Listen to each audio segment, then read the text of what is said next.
میں پروگرام کو آگے بڑھانے سے پہلے آپ حضرات کو اطلاع کر دینا چاہتا ہوں کہ آج کے اس پروگرام کے صدر محترم حضرت مولانا طاہر مدنی صاحب جو کہ ایک بڑے ادارے کے ناظم ہیں، تو میدان سیاست کے بہت ہی بڑے شہسوار بھی ہیں، جو ایک طرف طالبان علوم دینیہ کو سیراب کر رہے ہیں تو دوسری طرف امت مسلمہ کے اندر جو پریشان حال ہے، جو مظلوم ہیں، اپنے زبان و بیان اور اپنی بھاگ دوڑ کے ذریعہ ان کو ان کا حق دلانے میں مشغول نظر آتے ہیں۔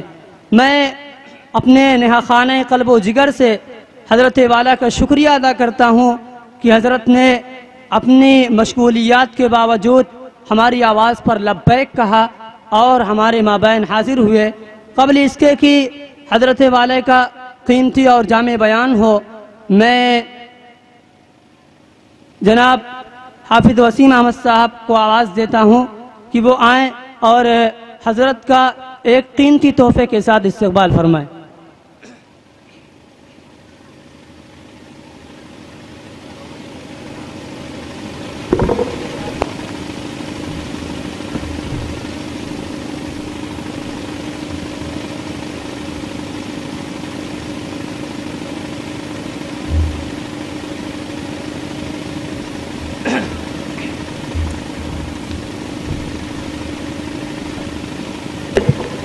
جو حضرات ادھر ادھر ٹہل رہے ہیں یا کھڑے ہیں وہ براہ کرم کرسیوں پر آ کر بیٹھ جائیں۔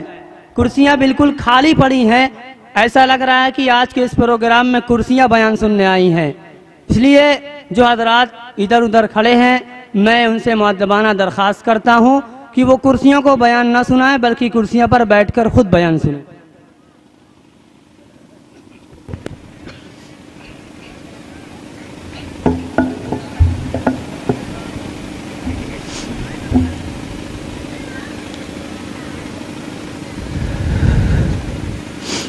إن الحمد لله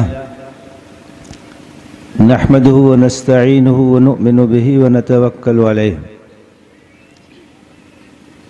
ونعوذ بالله من شرور أنفسنا ومن سيئات أعمالنا من يهده الله فلا مضل له ومن يضلل فلا هادي له وأشهد أن لا إله إلا الله وحده لا شريك له وأشهد أن محمدًا عبده ورسوله اللهم صل وسلم وبارك وأنعم على عبدك ورسولك ونبيك محمد وعلى آله وأصحابه أجمعين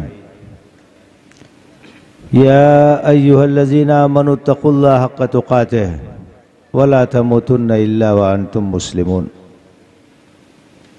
يا أيها الناس اتقوا ربكم الذي خلقكم من نفس واحدة وخلق منها زوجها وبث منهما رجالا كثيرا ونساء واتقوا الله الذي تساءلون به والأرحام إن الله كان عليكم رقيبا يا أيها الذين آمنوا اتقوا الله وقولوا قولا سديدا يصلح لكم أعمالكم ويغفر لكم ذنوبكم ومن يطع الله ورسوله فقد فاز فوزا عظيما أما بعد فإن أصدق الحديث كتاب الله وخير الهدي هدي محمد صلى الله عليه وسلم وشر الأمور محدثاتها وكل محدثة بدعة وكل بدعة ضلالة وكل ضلالة في النار أعوذ بالله من الشيطان الرجيم بسم الله الرحمن الرحيم اليوم أكملت لكم دينكم وأتممت عليكم نعمتي ورضيت لكم الإسلام دينا وقال النبي صلى الله عليه وسلم لو كان موسى حيا ما وسعه إلا اتباعي اسٹیج پہ بیٹھے ہوئے علماء کرام، محترم بزرگوں، عزیز نوجوانوں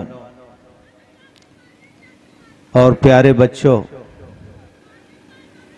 اور اگر میری آواز پہنچ رہی ہو تو محترم ماؤں اور بہنوں، یہ اسلامیہ سنا نرسری اسکول کے سالانہ جلسے میں شرکت کر کے بہت خوشی اور مسرت محسوس ہو رہی ہے۔ اس طرح کے جو تعلیمی ادارے ہیں یہ ہماری قوم کی بہت بڑی خدمت انجام دے رہے ہیں، کیونکہ جو ابتدائی اور پرائمری تعلیم ہوتی ہے یہ تعلیم بنیاد کی حیثیت رکھتی ہے، یہی فاؤنڈیشن ہے ہمارے بچوں کی زندگی کا۔ اور آپ جانتے ہیں کہ اگر بنیاد مضبوط ہو تو عمارت مضبوط ہوگی، اور بنیاد اگر کمزور ہو تو عمارت کمزور ہوگی۔ کسی نے بہت صحیح کہا ہے کہ خشت اول چون نہد معمار کچ تا سریا می روت دیوار کچ، کہ اگر معمار عمارت کا بنانے والا پہلی اینٹ کو ٹیڑھی رکھ دے تو سریا تک وہ چلی جائے، وہ دیوار ٹیڑھی ہی رہے گی۔ بنیاد اگر صحیح ہے تو عمارت صحیح ہوگی، بنیاد سیدھی ہے تو عمارت سیدھی ہوگی، بنیاد مضبوط ہے تو عمارت مضبوط ہوگی، بنیاد ٹیڑھی ہے تو عمارت ٹیڑھی ہوگی، بنیاد کمزور ہے تو عمارت کمزور ہوگی۔ تو یہ جو ابتدائی تعلیم ہے یہ بنیاد کی حیثیت رکھتی ہے، اور اس کو بہت درست اور صحیح کرنے کی ضرورت ہے۔ اس کو اسلامی بنیادوں پر بہت ہی مضبوطی کے ساتھ اس کو مستحکم کرنے کی ضرورت ہے۔ یہ اگر ہم کر لے گئے تو آگے کے تمام مراحل آسان رہیں گے۔ اور جیسا کہ ابھی آپ کے سامنے بات آئی ہے، مکتب سے بھی پہلے، مکتب میں بھی بچہ، پرائمری اسکول میں بھی بچہ اس وقت آتا ہے جب 4-5 سال کا ہو جاتا ہے، تو اس سے پہلے جہاں اس کی تربیت ہوتی ہے، جہاں اس کی تعلیم ہوتی ہے، وہ اس کا گھر ہے اور اس کے ماں باپ ہیں۔ تو جب سے بچہ آنکھ کھولتا ہے اس کی تعلیم تربیت شروع ہو جاتی ہے، وہ سیکھنا شروع کر دیتا ہے۔ تو سب سے پہلے تو اپنے ماں سے سیکھتا ہے، وہ اپنے گھر سے سیکھتا ہے، اپنے ماحول سے سیکھتا ہے، اپنے والدین سے سیکھتا ہے، اپنے بڑوں سے سیکھتا ہے۔ تو مکتب سے پہلے گھر کو ٹھیک کرنا ہوگا، مکتب سے پہلے اپنی ماں کی گود کو ٹھیک کرنا ہوگا۔ اور آپ اندازہ کیجئے کہ اسلام نے بچوں کی تربیت کا اتنا لحاظ کیا ہے اور اتنی زیادہ اس کی طرف توجہ دی ہے کہ اگر یہ کہا جائے تو بیجا نہیں ہوگا کہ اسلام نے بچوں کی تربیت پر ان کی پیدائش سے پہلے ہی توجہ دی۔ اور ایک بہت اہم نقطہ ہے جس کی طرف آپ کی توجہ میں مبذول کرانا چاہتا ہوں، پیدائش کے بعد تو الگ مرحلہ ہے۔ قرآن اور سنت میں ہمیں جو ہدایات اور تعلیمات ملتی ہیں اس سے یہ معلوم ہوتا ہے کہ بچے کی پیدائش سے پہلے ہی ان کی تربیت کی طرف متوجہ کیا گیا ہے، اور اس کا طریقہ کیا ہے، اس میں کیا سسٹم ہے کہ آپ یہ دیکھیے کہ اللہ کے رسول صلی اللہ علیہ وسلم نے فرمایا ہے کہ کسی عورت سے شادی ہوتی ہے چند بنیادوں پر۔ تنکح المرأۃ لاربعین، لمالہا ونسبہا وجمالہا ودینہا فاظفر بذات الدین تربت یداک۔ آپ نے فرمایا کہ کسی عورت سے شادی ہوتی ہے تو چند چیزیں دیکھی جاتی ہیں۔ کیا کیا دیکھا جاتا ہے؟ ایک تو نسب دیکھا جاتا ہے، خاندان کیا ہے، ہڈی گڈی دیکھی جاتی ہے۔ دوسرے کیا دیکھتے ہیں؟ مال اور دولت دیکھتے ہیں، خوشحالی دیکھی جاتی ہے۔ اور تیسری چیز یہ ہے کہ خوبصورتی دیکھی جاتی ہے۔ اور چوتھی چیز کیا ہے؟ دینداری، حسن اخلاق، حسن سیرت۔ آپ نے کہا کہ تم دیندار عورت کا انتخاب کرو، اللہ تمہارا بھلا کرے۔ یعنی انتخاب میں اللہ کے رسول صلی اللہ علیہ وسلم کی تاکید یہ ہے کہ ہمیں جو چیز دیکھنی چاہیے وہ دینداری دیکھنی چاہیے، ہمیں جو چیز دیکھنی چاہیے وہ حسن سیرت دیکھنا چاہیے۔ ایک اور حدیث میں آپ نے فرمایا اذا جاءکم من ترضون دینہ وخلقہ فزوجوہ،